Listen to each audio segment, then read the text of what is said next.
Зайбал қайырмаса, брат. Енді. Ол бұл конкретно қол күрес қой. Қалай қол күрес қой? Жоқ, қол бәрі шынайы болу керек қой, бала. Шынайы ғой, тоқташы. Мейрамбек, Мейрамбек өзін, Мейрамбек өзіміздің брат қой, қуасың ба? Тұрмай ақ қой, бала. Не болып деймін саған?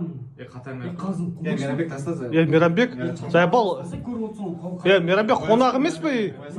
Қонақ, бір күн қонақ, екі күн қонақ, үшінші күн қотақ конкретно. Мейрамбек, сен өзі сұрадың ғой? Керек емес болса, керек емес солай. Айтпай қой, оят бол. Жоқ, авторитет конкретно нормально әңгімелеп тұрып қойсың. Қалай авторитет дейін конкретно? Авторитет сма не сен? Авторитет емес, просто боқтап жүрген Сен өзің сені толковать етесің ше, бірінші неге оны боқтап тұрсың айтшы. Конкретно дұрыс емес қой. Несі дұрыс емес, именно қолың бетен өзінің стилі ғой, кейс ұшын ұстап отыр ғой. Кейс қайыр. Справедливо.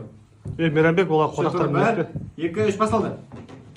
Болды, Мейрамбек. Болды, чисто таза ғой. Таза ғой, нахуй, Мейрамбек отырдың ғой. Сен өмірде жеңілмеймін, ассалаумағалейкум, Зайбал.